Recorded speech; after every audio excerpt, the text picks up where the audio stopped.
La historia sumeria es una historia más antigua que tenemos acerca de la creación. Sin embargo, hay cierto paralelismo con el relato judío del Génesis. Adán o Adapa es el mismo personaje. Los sumerios estaban hablando acerca de la primera, primer relato de la creación y después fue adaptada por los judíos, no lo sabemos. Dice, la caída del hombre sumerio. Nosotros tenemos la caída de Adán y Eva y tenemos también a un personaje que aparece en el relato del Génesis, la llamada serpiente. ¿Quién fue la serpiente?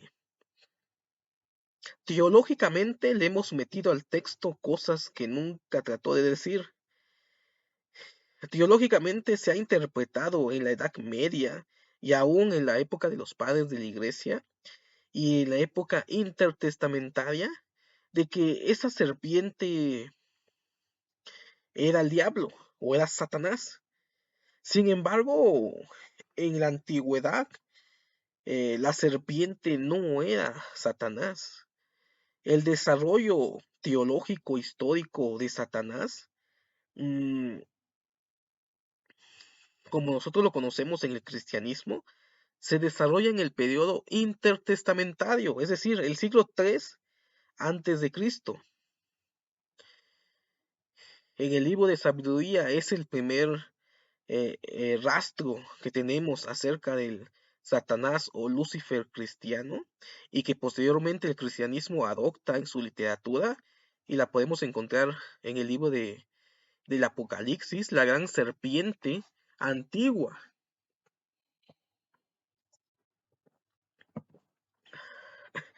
Pero la historia es muy diferente a lo que nos contaron. La serpiente en la antigüedad era portadora de la sabiduría. La serpiente en la antigüedad era el símbolo de la resurrección. La serpiente en la antigüedad tenía connotaciones también de tipo sexual. Entonces la gran pregunta es, ¿quién es la serpiente del Génesis? No es el diablo, no puede ser el diablo. No existía el concepto de diablo en esa cultura y en esa época. No es Satanás. No existía ese concepto en ese tiempo y en esa cultura. Entonces nos queda solamente rastrear quién es este personaje en la literatura antigua. Y esto es, y esto es algo interesante porque la imagen de la serpiente se fue desarrollando posteriormente, dándole ese sentido de que probablemente sea Satanás, Lucifer, el diablo, pero culturalmente en esa época no era Satanás.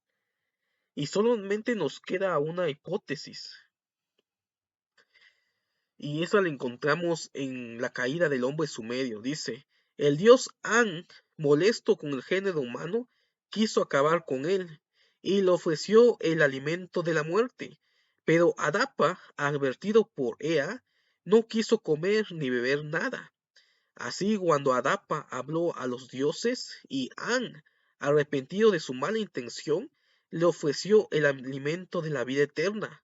Adapa lo rechazó. Interesante. Cómo en esta historia sumeria antigua podemos ver cierto paralelismo en cuanto al relato del Génesis, solamente que en el relato del Génesis ya no encontramos a un Dios como el que estuvo en contra de Adán, sino de una serpiente que habla, que tenía pies, que tenía manos, que caminaba erguido.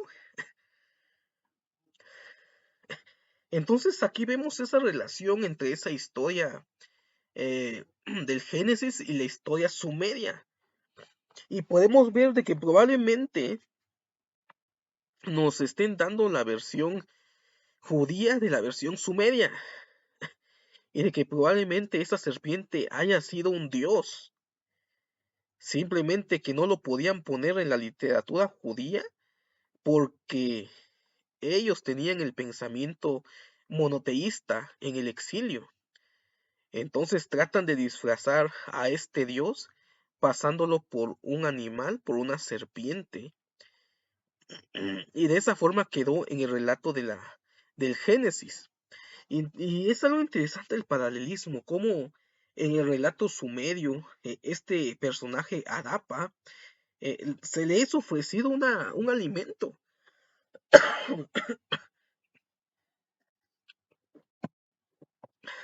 En el relato del Génesis no nos dice qué alimento es. También en el relato sumerio no sabemos qué alimento es. Y al final de cuenta, Adán